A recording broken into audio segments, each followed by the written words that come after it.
Muy buenas tardes, gracias al Inter-American Institute for Democracy por la invitación, y para mí es un honor y un orgullo estar compartiendo esta tarde con tan distinguidos contertulios. No voy a abundar mucho en el tema del fraude, en las partes técnicas y las pruebas que se pueden haber dado, porque esa labor la va a hacer mucho mejor que yo la doctora Lourdes Flores, el doctor Luis González Posada y quienes se han zambullido en este tema de manera más detallada. Yo he sido director de técnica electoral como militante de mi partido, el Partido Aprista Peruano, en algunas elecciones, y conozco el valor que tiene un personero en una mesa de sufragio. Sé que se pueden influir en los resultados de una manera determinante, y por eso es que los personeros deben estar allí para defender su voto. Sé que lo que ha ocurrido en esta modificación de la voluntad electoral han sido pequeñas trampas en muchas mesas que han constituido en general un cambio de la voluntad que puede haberle dado una diferencia que estamos viendo ahora en las cifras al candidato Pedro Castillo. Lamentablemente nosotros, como apristas, con la experiencia que tenemos, le dijimos a la señora Keiko Fujimori, a su entorno, se le dijo, se le repitió, se les ofreció ayuda, y ellos dijeron que la situación estaba controlada. Y hoy la situación es la que estamos viendo. Estamos pidiendo una auditoría de la OEA para poder comprobar esos pequeños fraudes en mesa, ¿no? Entonces, lo que tenemos es ese tipo de pequeños fraudes en mesa que no los va a contabilizar, que no los va a ver la OMPE, porque la OMPE tiene una constitución y una composición en la cual hay gente que quiere que eso no se sepa, y no lo va a ver el Jurado Nacional de Elecciones, porque desde su presidente, que es un abogado que defendió terroristas y fue militante de Patria Roja, el Partido Comunista del Perú, entonces tiene un interés porque se favorezca al candidato Castillo.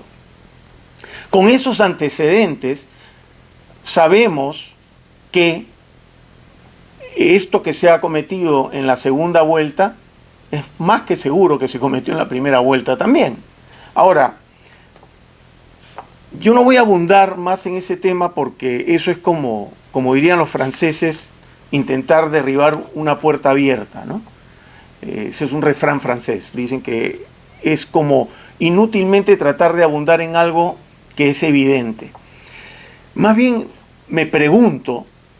por qué hemos llegado a una situación como la que estamos, donde dos candidatos que no obtuvieron ni siquiera el 18% del universo electoral, que fue 25.500.000 electores, lograron pasar a la segunda vuelta, y son dos candidatos que la mayoría de peruanos no votó por ellos. Estamos hablando de un 82% de peruanos que no quiere a ninguno de los dos, o no quiso a ninguno de los dos. Y ahora estamos en una división de 50-50 aproximadamente, cifras más, cifras menos. En un país donde un grupo obtuvo una votación que puede ser el 50% más uno, sí o no, pero es muy alta, porque dio un discurso de que en el país se necesita un cambio en el modelo económico, y otro grupo dijo que el modelo estaba bien. Y la verdad y lo cierto es que, y esto probablemente no le guste a algunos de los que estamos aquí, ese modelo tiene que cambiar, y lo que necesitamos en el país son cambios reales. ¿Por qué? Porque nosotros vivimos bajo un modelo económico que muestra unas cifras macroeconómicas muy buenas en el Producto Bruto Interno, pero ya la felicidad y la efectividad de las políticas económicas con la gente no se miden con el Producto Bruto Interno, se miden con otro tipo de indicadores, ¿no? Por ejemplo, en el año 2019, antes de la pandemia, solo el 12% de peruanos pudo ahorrar. Y el 70% de peruanos con las justas pudo equilibrar sus ingresos y sus egresos. Un modelo que tiene casi el 80% de la economía en el sector mal llamado informal, es un modelo que no está funcionando. Entonces, por supuesto, hay un predicamento de una falsa izquierda, o si le quieren llamar extrema izquierda, que tiene incluso en una de sus vertientes y en uno de sus polícromos sectores una izquierda decimonónica comunista como es Perú Libre, por ejemplo, que fue quien presentó a Pedro Castillo, con propuestas que buscan un cambio de constitución y que dicen que hay que cambiar el modelo y que buscan hacer estatizaciones o nacionalizaciones como las han planteado claramente en la primera vuelta y ahora están tratando de maquillar, pero todos sabemos que es un maquillaje. Y entonces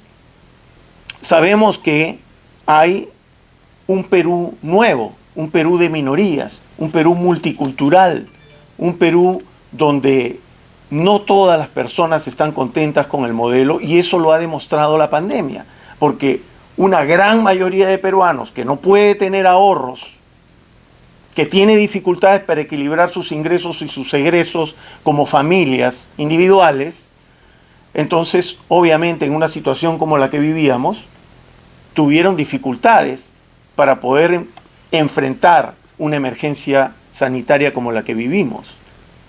con un gobierno inepto, ineficiente, de esa falsa izquierda justamente, que no supo confrontar y enfrentar las vicisitudes que nos presentó esa pandemia. Por lo tanto, queridos contertulios, yo creo que más allá del tema de si hubo fraude o no, porque, digamos, eufemísticamente se puede hablar y se habla de irregularidades en las actas, irregularidades en los conteos, pero lo que sabemos es que en 500 actas con irregularidades se puede voltear una elección cerrada. Lo que tenemos que preguntarnos es qué vamos a hacer de aquí en adelante con nuestro país para no tener que recurrir a organismos internacionales a pedirles desesperadamente que revisen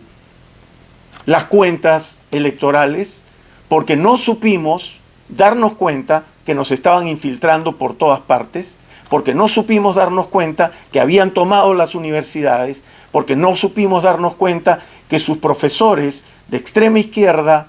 de ideología neomarxista, habían tomado las escuelas. Y no supimos defender siquiera la Constitución de 1979, que fue una constitución que nació demócrata, nació para negar una dictadura y nació para convertir al Perú en un país demócrata. Y simplemente cerramos la boca ante una constitución, la del 93, que nació para tapar un golpe de Estado, que nació para convalidar una violación constitucional. Entonces, hoy vamos a enfrentar no solamente la posibilidad de que asuma el poder un grupo de aliados de Sendero Luminoso, sino además corremos el riesgo de que ese grupo de aliados de Sendero Luminoso pueda conseguir la posibilidad de hacer un referéndum y que se convoque una asamblea constituyente y que nos ganen una elección copando una asamblea constituyente y saquen su propia constitución y secuestren a nuestro país, como ha ocurrido con Venezuela, como ha ocurrido con Bolivia, como ocurre en Nicaragua y como ocurre en otros países de la región. Si nosotros no sabemos ver hoy cuáles son los problemas reales del Perú, si nosotros no sabemos ver hoy cómo debemos defender nuestra democracia, entonces no pidamos que organismos internacionales nos tiendan la mano cuando no supimos defender en su momento lo que teníamos que defender. Muchas gracias.